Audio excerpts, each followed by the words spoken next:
अब हम विस्तार विशेष में आपको उन मुद्दों से रूबरू कराने जा रहे हैं जो सीधे आपसे जुड़े हैं। विस्तार विशेष में हम सिस्टम से सवाल करेंगे, आपके मुद्दे उठाएंगे और तब तक उठाते रहेंगे जब तक आपके मुद्दों का समाधान नहीं हो जाता।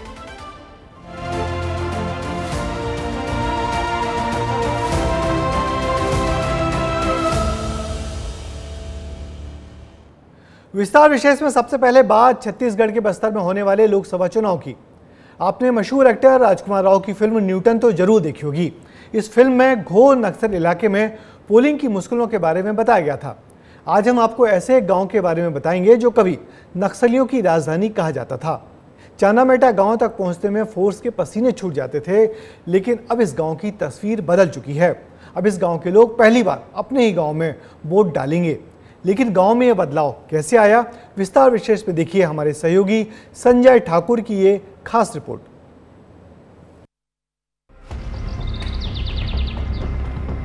मैं नक्सली केस में गया था,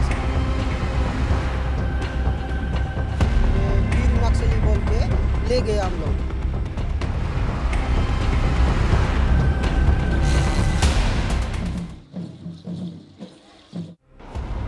जगदलपुर जिला मुख्यालय से करीब 50 किलोमीटर की दूरी पर जंगलों के बीच मौजूद है चांदामेटा गांव। इस गांव से कुछ दूरी पर ही ओडिशा राज्य की सीमा शुरू हो जाती है। दोनों राज्यों की सीमा पर मौजूद ये गांव कुछ सालों पहले तक नक्सलियों की राजधानी माना जाता था। गांव के ही नजदीक नक्सली अपना ट्रेनिंग कैंप भी चलाते थे। यही वजह है कि प्रशासन तो दूर, पुलिस भी इस गाँव तक नहीं पहुँच पाती थी।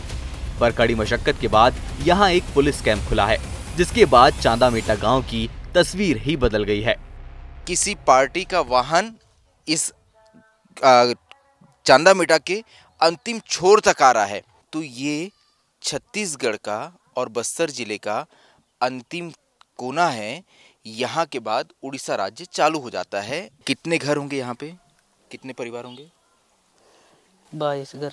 22 घर होंगे। लेकिन गंगा जो बता रहे हैं कि 1 साल पहले यहाँ सड़क बनी, 4 महीने पहले यहाँ पर बोर लगा और अब जो है ग्रामीणों तक सरकार की योजनाएं पहुँच पा रही है। लेकिन इससे पहले तक यहाँ की तस्वीर बिल्कुल अलग थी। इस क्षेत्र में ना ही तो प्रशासन घुस पाता था और ना ही फोर्स घुस पाती थी।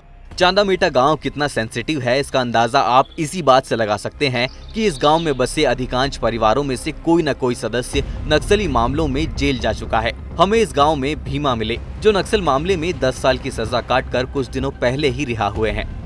मैं नक्सली केस में गया था सर। क्या हुआ था, क्या बोले पुलिस वाले? पुलिस वाले लोग नक्सली आए बोल के उठा के ले गए था सर। हम लोग तो नक्सली काम भी नहीं कर रहा था, लेकिन गांव में खेती किसान कर रहा था। पीर नक्सली बोल के ले गए हम लोग को। कौन से मामले में? ये झीरम कांड में। झीरम कांड मतलब 25 मई 2013 की वो घटना जिसमें 31 कांग्रेसी नेताओं और जवानों की शहादत हुई थी, उस मामले में। लेकिन 10 साल का समय जो है इन्हें जेल में बिताना पड़ा एक ऐसे मामले के लिए जिसमें भीमा का कहना है जिसमें वो शामिल भी नहीं थे। और ये कहानी चांदामेटा के कई ग्रामीणों की है जिन्हें अलग अलग नक्सल मामलों में जेल में डाल दिया गया था। मैं 1,70,000 हो गया। 1,70,000 खर्चा आया करवाने में। वकील को दिए पैसा? वकील को दिए। ये आप समझिए कि देखिए 1,70,000 किसी भी सामान्य परिवार के लिए बहुत बड़ी रकम होती है। ऐसे ग्रामीण इलाकों में ये रकम बहुत ज़्यादा बड़ी है। और भीमा को छुड़वाने के लिए उनके पिता ने 1,70,000 रुपए खर्च किए।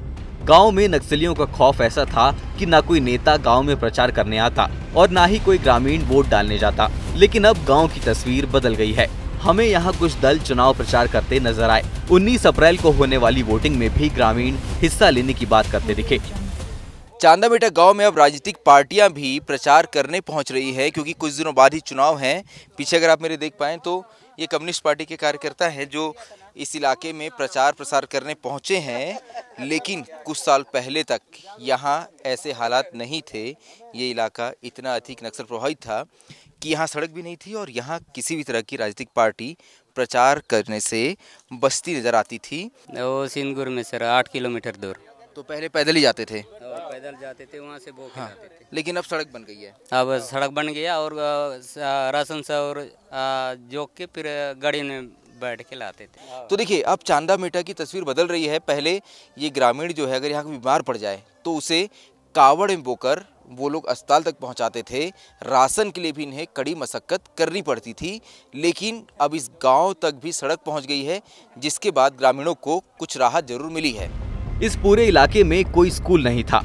पिछले साल ही इस गांव में एक स्कूल खुला है, जिसे 5 महीने पहले पिछले विधानसभा चुनाव के दौरान पोलिंग बूथ में तब्दील किया गया था। इस बार भी इसी स्कूल को पोलिंग बूथ बनाया गया है।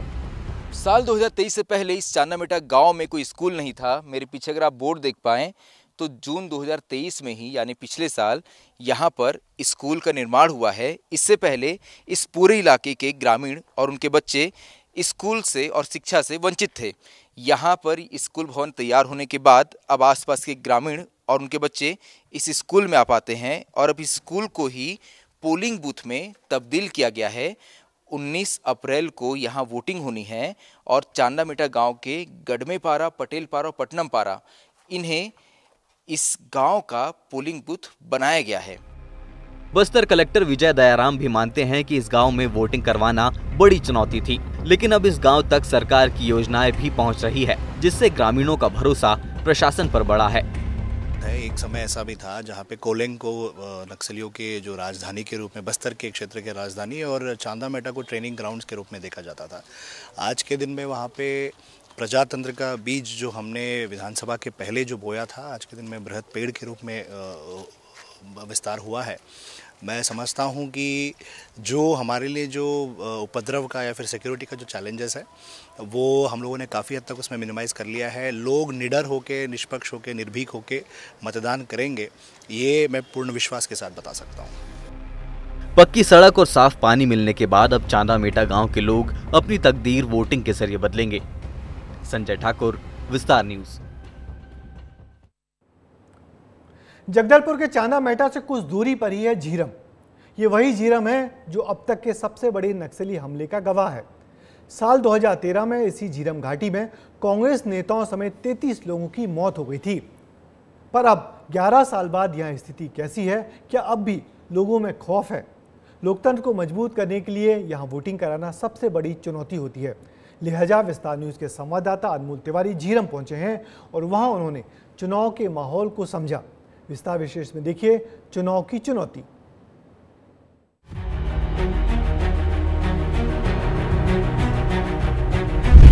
लोकसभा चुनाव 2024 में पहले चरण की वोटिंग 19 अप्रैल को होनी है।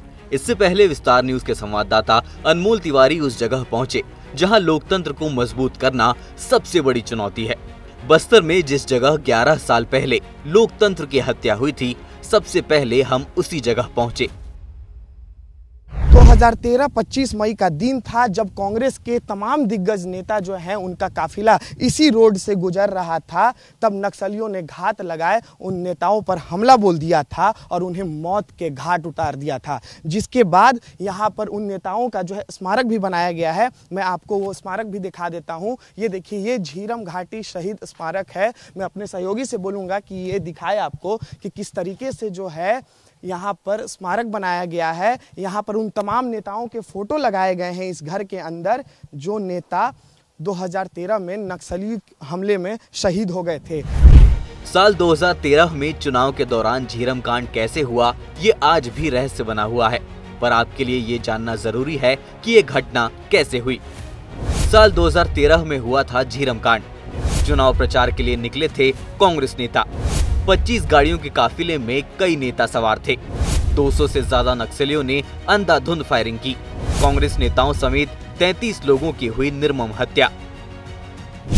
झीरम कांड की असलियत आज भी इन्हीं पहाड़ियों में दफन होकर रह गई है और उन लोगों के परिवारों को आज भी इंसाफ नहीं मिला। लेकिन इतने बड़े हादसे के बावजूद इस इलाके की सबसे अच्छी बात यह है कि सूबे में इन लोगों का लोकतंत्र पर भरोसा अब भी बरकरार है। जब हम झीरम गांव में दाखिल हुए तो ग्रामीण चुनाव को लेकर उत्साहित नजर आए। झीरम के ग्रामीणों ने बताया कि वो अपना मत देने जरूर जाएंगे। कुछ लोगों का ये भी कहना है कि उनका मतदान केंद्र 7 से 8 किलोमीटर दूर है, लेकिन बस्तर में विकास हो इसके लिए वो मतदान करने जरूर जाएंगे। हम बस्तर के झीरम गांव पहुंच चुके हैं। यह गांव बहुत ही संवेदनशील क्षेत्र में आता है। कल होने वाले वोटिंग में यहाँ के लोगों के बीच में क्या माहौल है, इसे जानने और समझने हम आपको यहाँ की तस्वीरें दिखाएंगे। तुलाराम बघेल जी, ये बताओ कि कल वोटिंग है, पता है? पता है, पता है। वोट डालोगे? हाँ डालेंगे भी। कहाँ जाओगे? धरबा छिंदावाड़ा। कितना दूर है यहाँ से? 7 किलोमीटर। 7 किलोमीटर जाओगे वोट डालने? हाँ जाएंगे। और आप भी जाएंगी? हाँ मैं भी जाऊंगी वोट डालने। तो ये बताओ कि इस बार जो है वोट जब डालने जाओगे तो मतलब मन में क्या रहेगा, किस नेता को वोट दोगे और किस लिए क्यों दोगे, मतलब वो क्या करे तुम्हारे लिए काम धाम, ये बताओ। ये देखिए बस्तर के लोग हैं और काफी समझदार हैं, इन्हें मालूम है कि किसे वोट देना है। ये भले कैमरे पर ना बता रहे हो लेकिन ये निर्णय ले चुके हैं कि इनके लिए कौन अच्छा है। जाएंगे सर। कितना दूर है यहाँ से? मैं तो वहाँ से सर जाएंगे दरबा से। दरबा से? अच्छा, तो कितना दूर पड़ता है घर से ये बताइए? 10 किलोमीटर। 10 किलोमीटर? जी, यहाँ से जाना ना ये दरबा से उस पार छिंदावाड़ा। हाँ। अच्छा, मतलब आपका घर वहाँ है और यहाँ रहते हो? यहाँ भी रहते हैं सर, यहाँ रहते हैं। वोट डालने 10 किलोमीटर दूर जाओगे है ना? जी। कैसे जाओगे, कैसे जाते हो? ये तो मोटरसाइकिल है सर। मोटरसाइकिल? जी सर। इसके बाद हम झीरम के मतदान केंद्र पर पहुंचे, जहां 19 अप्रैल की सुबह 7 बजे से वोटिंग शुरू होगी। झीरम के प्राइमरी स्कूल में 2 मतदान केंद्र बनाए गए हैं। मतदान दल की टीम और सुरक्षा बल यहां पर मुस्तैद नजर आए। देखिए, कल होने वाले मतदान के लिए जो बस्तर का झीरम गांव है वहां पर पूरी तैयारी हो चुकी है। ये देखिए, हम जो झीरम का जो पोलिंग बूथ है वहां पर मैं मौजूद हूं। आप देखेंगे यहाँ पर, तो यहाँ पर जो है देखिए लिखा हुआ है कि लोकसभा निर्वाचन 2024 ये जगदलपुर विधानसभा में आता है और ये झीरम का जो है मतदान क्रमांक 242 है। तो इस तरीके से जो है यहाँ पर पूरी तैयारी हो चुकी है। देखिए, नक्सल प्रभावित इलाका है झीरम और मैं ठीक जो है शासकीय प्राथमिक शाला जहां पर मतदान केंद्र बनाया गया है झीरम गांव में, उसके ठीक पीछे हूं और आपको मैं इन पहाड़ियों का नज़ारा दिखाता हूं। ये देखिए, आपको कैमरे में जो है आपको ये पहाड़ी नज़र आ रहे होंगे, ये वही पहाड़ी हैं जिसके नीचे जो है गांव बसा हुआ है। क्या तैयारी हो गई है भैया? यहाँ पे सेल तप्पा और क्या क्या जो भरने का था उसको भर दिए। तो कल कितने बजे से शुरू होगा मतदान? कल सुबह 7 बजे से। 7 बजे से हो जाएगा ना जी। तो इसके लिए आप लोग सारी जरूरी तैयारियां कर लिए हैं? जी। बस्तर के आदिवासी लोकतंत्र के महापर्व में हिस्सा लेने के लिए उत्साहित हैं, लेकिन कांकेर में हुई 29 नक्सलियों की हत्या के बाद नक्सलियों में बौखलाहट है। लिहाजा पुलिस प्रशासन के साथ निर्वाचन आयोग भी सुरक्षा को पुख्ता करने में जुटा है। अनमोल तिवारी, विस्तार न्यूज। आपने छत्तीसगढ़ के अंदरूनी इलाकों की तस्वीरें देखी, जहां मतदान कराना और लोकतंत्र को मजबूती देना सबसे बड़ी चुनौती है। पर एक तबका ऐसा भी है जिसे सिर्फ चुनाव के दिनों में याद किया जाता है। मध्य प्रदेश में पलायन शब्द आदिवासी इलाकों का पर्यायवाची बन चुका है। हर घर से कोई न कोई दूसरे राज्य में जाने को मजबूर है, क्योंकि यहाँ ना रोजी मिलती है और ना रोजगार।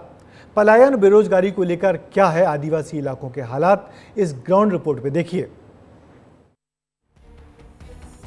एक शहर से दूसरे शहर जाना आपके लिए हॉलिडे या टूर हो सकता है, पर इन लोगों के लिए ये मजबूरी या कह लीजिए इनकी जिंदगी का सबसे बड़ा पहलू बन चुका है।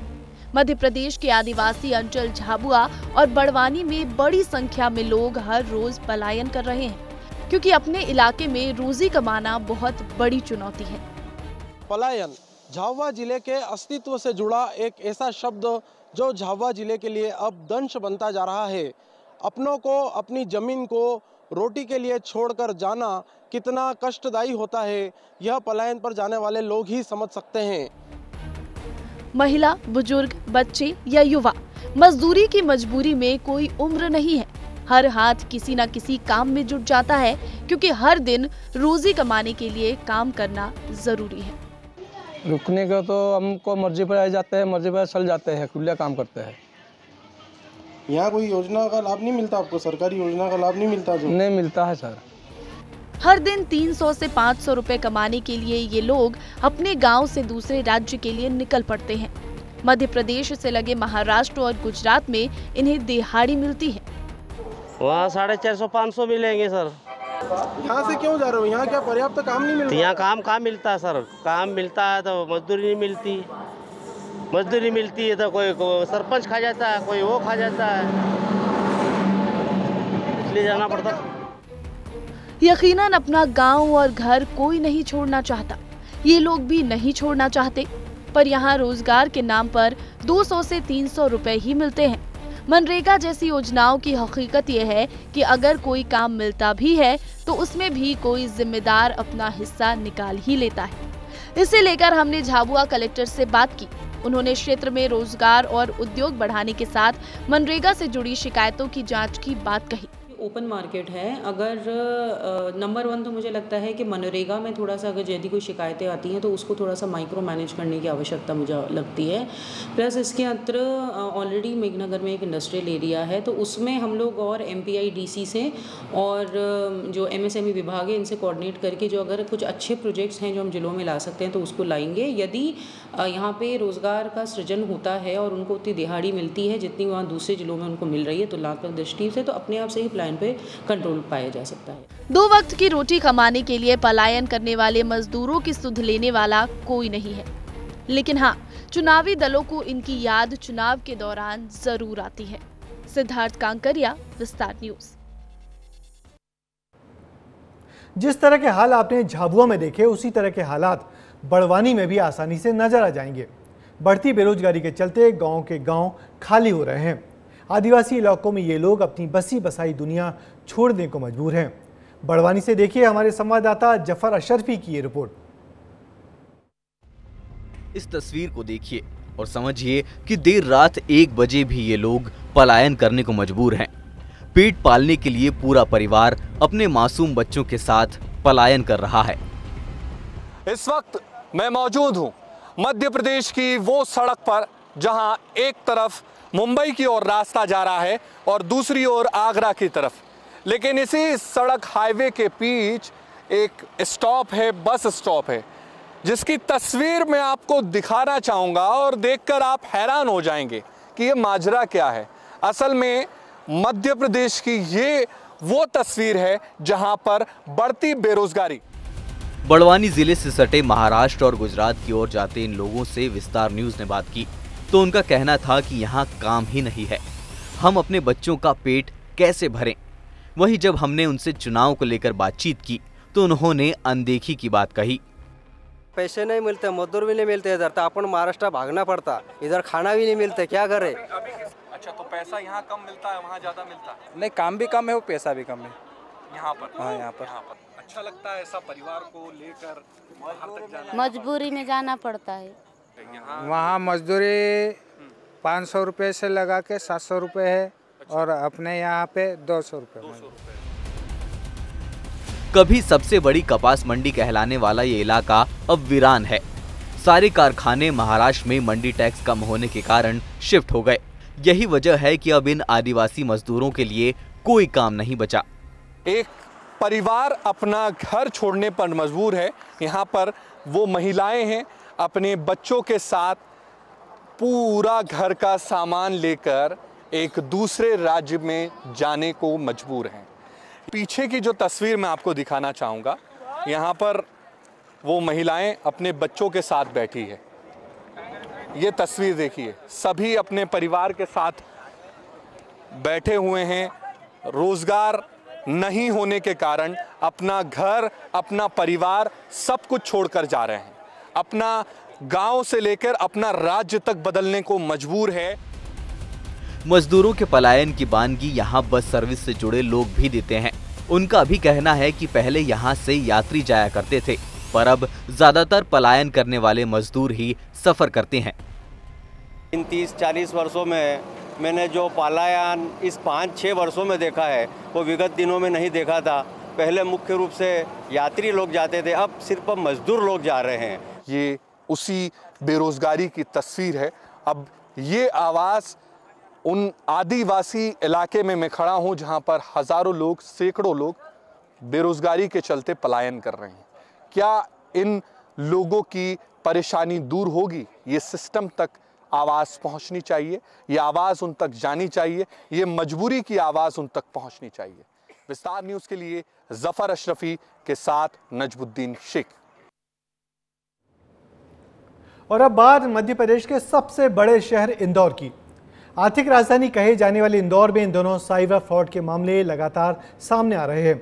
लोगों को एक फ़ोन कॉल आता है और उनको डिजिटल अरेस्ट किया जाता है और फिर मेहनत की कमाई एक झटके में ही साफ हो जाती है। ठगी के इस नए तरीके पर विस्तार विशेष में देखिए हमारे संवाददाता पुनीत विजयवर्गीय की ये खास रिपोर्ट। 31 मार्च को फेडेक्स का एक ऑटोमेटेड कॉल आया था जिसमें उन्होंने कहा कि आपका एक पार्सल डिलीवर नहीं हुआ है। कुछ इसी तरह एक कॉल के झांसे में आकर इंदौर के एक डॉक्टर को 8.5 लाख रुपए गंवाने पड़े। इंदौर के राजेंद्र नगर थाना क्षेत्र के रहने वाले MBBS डॉक्टर को ऑनलाइन हाउस अरेस्ट किया गया। आरोपियों ने अपनी बातों में डॉक्टर दंपति को ऐसा उलझाया कि पूरा बैंक बैलेंस ही खाली हो गया। क्या घटना हुई थी आपके साथ? 31 मार्च को फेडेक्स का एक ऑटोमेटेड कॉल आया था जिसमें उन्होंने कहा कि आपका एक पार्सल डिलीवर नहीं हुआ है। अगर आपकी तरफ से कोई भी आपको जानकारी चाहिए तो कस्टमर केयर को ज्वाइन कर सकते हो। तो उस पे ही ऑटोमेटेड कॉल से डायरेक्टली कस्टमर केयर के लिए हम लोग आगे बढ़े। तो एक दबाया तो कस्टमर केयर से जो भी लेडी बात कर रही थी उन्होंने बोला कि आपका पार्सल थाईलैंड में रिसीव नहीं हुआ है, आपको पार्सल आने नहीं वाला है, आपका रिसीव नहीं हुआ है। तो हमने उनसे पूछा कि थाईलैंड में तो हमारा कोई गया ही नहीं है, ना हमने पार्सल किया है ना कुछ किया है। फ्रॉड कॉलर ने डॉक्टर को कभी कस्टम तो कभी CBI और कभी RBI के नाम से धमकाया, जिसके बाद वीडियो कॉल के जरिए उन्हें 50 घंटे से ज्यादा तक डिजिटल अरेस्ट किया। पोस्ट करते थे अलग अलग ऑफिसर्स। एक ऑफिसर आता था, बोलता था मैं RBI की तरफ से हूँ, फाइनेंस डिपार्टमेंट की तरफ से हूँ, मैं ये कर रहा हूँ। किसी के भी चेहरे नहीं दिखाए। लास्ट डे पे एक का किसी का तो वीडियो ऑन कर दिया, जो फुल वर्दी में बैठे हुए इंसान बोल रहे थे कि आपको कोऑपरेट करना है, जो भी ऑफिसर्स बता रहे हैं उनके साथ कोऑपरेट कीजिएगा। संडे, मंडे और ट्यूसडे को फाइनली शाम को हमें कितने घंटे कर है? ऑन एंड ऑफ हो जाता था ऑफ, लेकिन वो उनकी तरफ से इमीडिएटली मैसेज आ जाता था व्हाई डिस्कनेक्टेड द कॉल। इतने घंटे आप काफी डर में रहे होंगे? पूरा टाइम डर तो था ही, क्योंकि वो कंटिन्यूस थ्रेटन कर रहे थे कि अगर आप नहीं कोऑपरेट करोगे तो आपको अरेस्ट होगा, आपके साथ साथ फैमिली मेंबर्स का अरेस्ट होगा। सेकेंडली वो डराते थे कि ये इतना बड़ा कार्टेल होगा कि जहाँ पे पुलिस भी इन्वॉल्व रहेंगी, डॉक्टर्स भी इन्वॉल्व रहेंगे क्योंकि ऑर्गन डोनेशन, ऑर्गन चोरी हुए हैं, कस्टम्स इन्वॉल्व रहेंगे क्योंकि थाईलैंड पार्सल गया है, ड्रग्स इन्वॉल्व हैं, सब चीजें आएंगी। 50 घंटे से ज्यादा बंधक रहने के बाद जब इसकी शिकायत करने डॉक्टर दंपति साइबर क्राइम थाने पहुंचे, मामले की जानकारी लगने के बाद एडिशनल DCP साइबर क्राइम ने डॉक्टर को फोन कर शिकायत करने के लिए बुलाया। आजकल हर चीज ऑनलाइन हो गई है। ऑनलाइन होने के बाद उसकी बारीकियां हम समझते नहीं है। हम एजुकेटेड तो होते हैं लेकिन अवेयर नहीं होते। अवेयर न होने के कारण इस तरह के फ्रॉड्स होते हैं। ये न केवल डॉक्टर दंपति बल्कि कई पुलिस ऑफिसर्स हैं, एडमिनिस्ट्रेटिव ऑफिसर्स हैं, उनके साथ ही फ्रॉड होता है। कई जुडिशरी में भी कई लोगों के साथ फ्रॉड हो, तो किसी के साथ भी फ्रॉड हो सकता है। इसके लिए एजुकेटेड नहीं बल्कि अवेयर होने की जरूरत है। इस घटना में पुलिस लोगों को जागरूक होने की बात कहती है, क्योंकि पढ़े लिखे लोग भी इनके झांसे में आ जाते हैं। लेकिन इस पूरे मामले में सबसे ज्यादा गौर करने वाली बात डिजिटल अरेस्ट है। क्या है डिजिटल अरेस्ट? साइबर ठगी का तरीका है डिजिटल अरेस्ट। सरकारी एजेंसी या अफसर के नाम से कॉल आता है। ठग अपने टारगेट को झूठे आरोप में ब्लैकमेल करते हैं। वीडियो कॉल के जरिए बंधक बनाया जाता है। गिरफ्तारी का डर दिखाकर घर में कैद कर देते हैं। जमानत की बात कहकर बंधक से पैसे ऐंठे जाते हैं। अब ये भी जान लीजिए कि डिजिटल अरेस्ट जैसे साइबर फ्रॉड से कैसे बचा जा सकता है। साइबर ठगी से कैसे बचें? +92 जैसे नंबर से आने वाले कॉल ना उठाएं। किसी के कहने पर खुद को बंद ना करें। अपनी निजी जानकारी शेयर करने से बचें। अनजान अकाउंट में पैसे ट्रांसफर ना करें। अपनी शिकायत हेल्पलाइन नंबर 1930 पर दर्ज कराएं। महज एक फोन कॉल में आपकी मेहनत की कमाई साफ हो सकती है और सिर्फ आपकी समझ और जानकारी से ऐसे मामलों से बचा जा सकता है।